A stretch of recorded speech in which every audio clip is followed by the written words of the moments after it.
오늘은 5월 14일 고린도전서 7장 1절부터 16절까지 말씀입니다.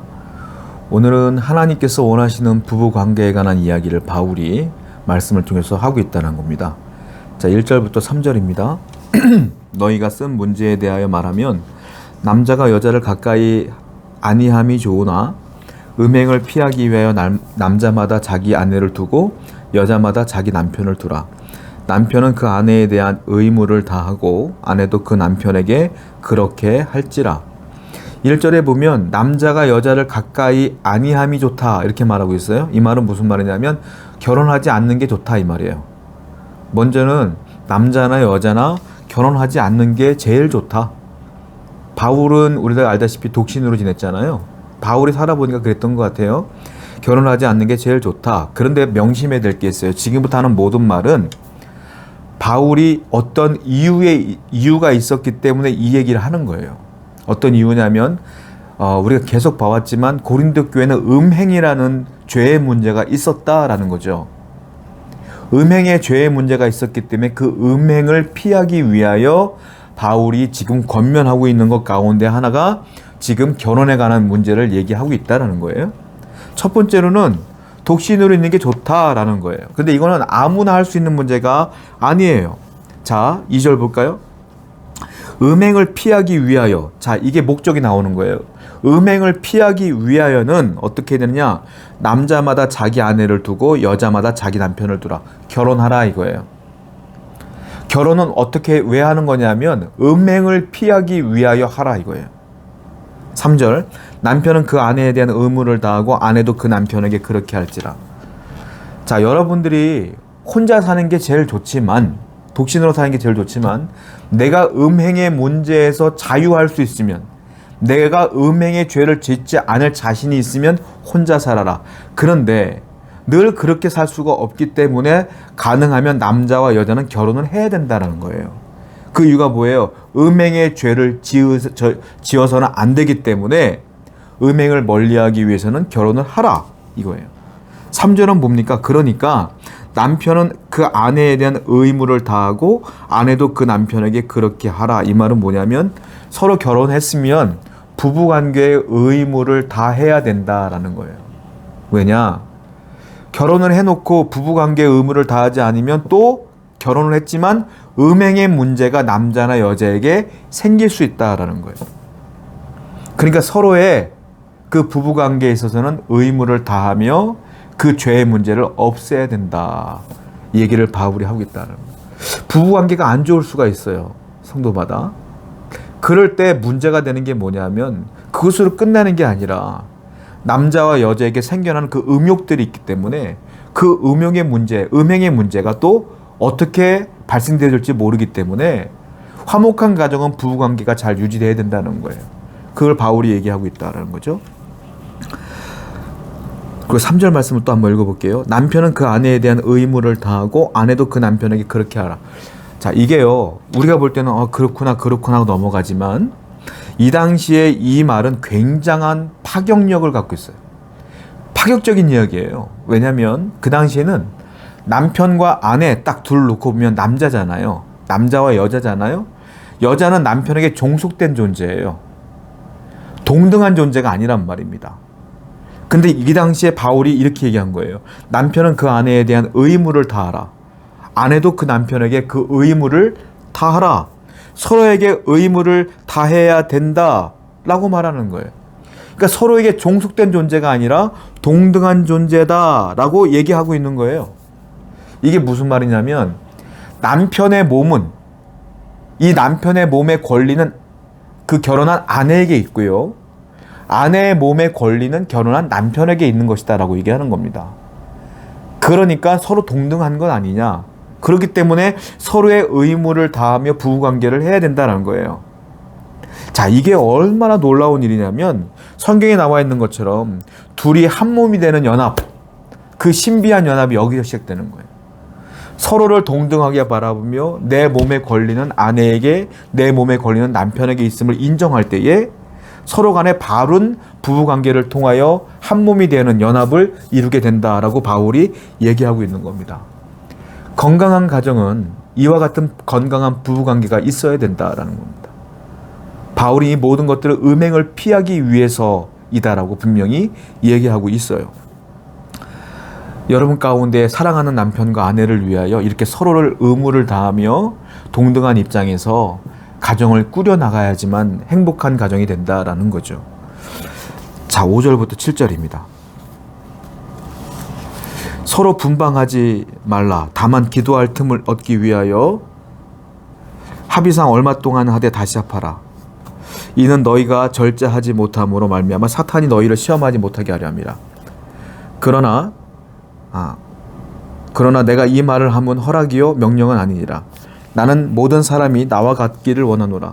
그러나 각각 하나님께 받은 자기의 은사가 있으니 이 사람은 이러하고 저 사람은 저러하니라. 자, 부부관계는 부부의 의무를 다하기 위해서는 서로 떨어지지 말라고 써 있어요. 5절 보니까 서로 분방하지 말라. 뭐 나이를 먹으면 서로 각방을 쓰는 게 좋다고 하는데 성경은 전혀 그렇게 얘기하지 않아요. 분방해서는 안 된다. 왜? 분방하면 서로의 의무를 다하지 못해요. 부부관계에 있어서. 그러니까 분방해서는 안 된다라고 말하고 있어요. 다만 언제 분방하냐면 기도할 틈을 얻기 위해서 합의상 얼마 동안은 일시적으로 할 수 있다. 서로의 기도를 위해서. 그러나 바로 합해야 된다라고 말하고 있어요. 왜냐하면 너희가 절제하지 못함으로 말미암아 사탄이 너희를 시험하지 못하게 하려 합니다. 안 그러면 사탄이 또 시험하여 음행의 죄를 짓기 때문이다 라고 바울이 얘기하는 겁니다. 그러니까 부부는 평생도록 분방하지 말아야 된다. 서로 간의 의무를 다하며 살아야 된다라고 말하는 거예요. 그러면서 6절에 보니까 그러나 내가 이 말은 하면 허락이 아닌 명령은 아니다. 명령은 아니다. 나는 모든 사람이 나와 같기를 원한다. 7절. 한마디로 말하면 혼자 살기를 원한다 이거예요. 근데 명령은 아니다 라고 말하는 거죠. 왜냐하면 각각 자기에게 받은 은사가 있다는 거예요. 그러니까 나는 혼자 사는 게 괜찮지만 너희들은 어려우면 안 된다는 거예요. 왜냐하면 이게 조건이 있어요. 음행을 안 할 자신이 있으면, 음욕을 품지 않을 자신이 있으면 혼자 살아라 이거예요. 나는 그런 은사가 있다. 난 할 수 있다. 그렇지만 대부분은 못하니까 가능하면 결혼하는 게 맞다라고 바울이 얘기하고 있는 거예요. 그러니까 독신의 은사, 결혼의 은사 뭐 이런 것들은 자기의 결정에, 자기의 뭐 결단에 있는 것이 아니라 하나님의 은혜에 있는 것이다라는 거. 어떤 사람에게는 혼자 살도록 하나님이 하시는 거고 어떤 사람은 결혼하게 하시는 것이다. 이거는 내게 달려있는 게 아니라 하나님께 달려있는 것이다 라고 바울은 얘기하는 것이죠. 9절부터 11절입니다. 만일 절제할 수 없거든 결혼하라. 정욕이 불같이 타는 것보다 결혼한 것이 나으니라. 결혼한 자들에게는 내가 명하노니 명하는 자는 내가 아니요 주시라. 여자는 남편에게서 갈라서지 말고 만일 갈라섰으면 그대로 지내든지 다시 그 남편과 화합하든지 하라. 남편도 그 아내를 버리지 말라. 이제 이혼 얘기가 나옵니다. 바울은 결혼하지 않은 남자와 과부에 대해서는 아까 말씀드린 것처럼 혼자 사는 게 좋다. 그러나 조건이 있다. 제한이 따르다. 성적인 욕구를 절제할 수 있으면 혼자 살고 그러지 못하면 결혼해라 라고 말한 거예요. 그런데 9절부터 11절까지를 보면 이제 이혼한 사람들에 대한 얘기하는 거예요. 이혼을 하지 말아라. 이게 첫 번째 명령이에요. 근데 이혼을 했어 이미. 이혼을 했으면 어쩔 수 없죠. 이혼을 했으면 어떻게 되느냐면 이혼을 했으면 재혼하지 말라 이거예요. 혼자 살아라. 재혼할 거면 이혼한 남편과 이혼한 아내와 다시 결혼하라 이거예요. 이게 성경 말씀이에요. 첫 번째 이혼하지 말아라. 제일 좋은 건 혼자 살아라. 근데 음행의 죄를 지을 수 있으면 질 것 같으면 결혼해라. 결혼했으면 평생을 같이 살아라. 이혼하지 말아라. 이혼했으면 어쩔 수 없다. 혼자 살아라. 재혼하지 말아라. 이게 성경의 명령이다라는 거예요. 요즘은요 이혼이 너무 흔해요. 세상이. 사람들은 다 그렇게 이혼했어 하고 넘어가요. 성경 말씀은 변하지 않는 거예요. 세상은 문화가 바뀌고 사람의 생각이 바뀌고 사고가 바뀌고 환경이 바뀌지만 성경의 진리는 안 바뀌어요. 성경의 진리는 뭐예요? 음행을 피하라. 이혼하지 말라. 재혼하지 말라요. 그럴 수 없어도 이런 정신과 이런 마음을 내 가슴에 새기고 살아야 된다. 저는 말씀을 가르치는 목사로서 말씀을 그대로 해석해 줄 수밖에 없어요. 여러분들이 저를 어떻게 바라볼지 모르지만 저는 말씀을 그대로 전한 것뿐이에요. 이게 성경의 말씀이다 라고 생각하시고 가능하면 가정을 지키시며 사랑하는 남편과 아내를 서로 사랑하며 의무를 다하며 평생 그 가정을 지켜나가시는 여러분 되기를 축원드립니다. 12절부터 또 볼게요. 그 나머지 사람들에게 내가 말하노니 이는 주의 명령이 아니라 만일 어떤 형제에게 믿지 아니하는 아내가 있어 남편과 함께 살기를 좋아하고는 그를 버리지 말며 어떤 여자에게 믿지 아니하는 남편이 있어 아내와 함께 살기를 좋아하고는 그 남편을 버리지 말라. 자, 이건 뭐냐면 결혼을 했는데 불신자와 결혼한 케이스를 말하는 거예요. 여자건 남편이건 아내건 둘 중에 한 분이 불신자인데 네가 예수를 안 믿으니까 교회를 안 다니니까 내가 헤어질 거야 라고 말하지 말라는 거예요. 만약에 그 불신자인 남편과 아내가 배우자가 아직도 나를 좋아한다면 나를 사랑한다면 같이 살기를 원한다면 그냥 살아라 이거예요.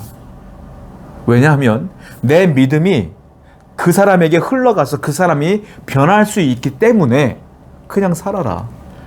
그 얘기를 하는 거예요. 그러니까 불신자란 이유로 헤어지거나 뭐 버리거나 그러지 말라라는 것이죠. 자, 14절. 믿지 아니하는 남편이 아내로 말미암아 거룩하게 되고 믿지 아니하는 아내가 남편으로 말미암아 거룩하게 되나니 그렇지 아니하면 너희 자녀도 깨끗하지 못하리라. 그러나 이제 거룩하니라. 이 말이에요. 서로 영향을 주면서 그 사람이 아내를 따라 남편을 따라 예수를 믿게 될 수 있으니까 이혼하지 말고 같이 살아라 라고 말하는 거죠. 15절. 혹 믿지 아니하는 자가 갈리거든 갈리게 하라. 형제나 자매나 이런 일을 구해야 할 것이 없느니라. 그러나 하나님은 화평 중에서 너희를 부르셨느니라. 그런데 만약에 이런 케이스가 있어요. 한쪽이 불신자야. 한쪽은 예수님을 믿고 근데 불신자인 쪽에서 내가 너 싫어 이혼하기를 원해 라고 말하면 헤어져라 이거예요. 불신자 쪽에서 이혼하자고 말하면 이혼해라. 바울은 그렇게 얘기하고 있어요. 왜냐하면 하나님은 화평 중에 너희를 부르셨느니라. 너희 가정이 화평하기를 원한다 이거예요. 불신자와 신자와 살아가는 것 자체가 일단 화평이 아니야. 그런데 이 사람이 불신자가 사랑하는 남편과 아내를 믿어도 사랑해. 그러면 화평 중에 거할 수가 있어. 서로 영향을 줄 수가 있단 말이에요. 그런데 불신자 측에서 헤어지자고 말하면 이거는 화평할 수가 없는 가정이기 때문에 헤어져라. 하나님은 화평하기를 원한다라고 말하는 거예요. 16절.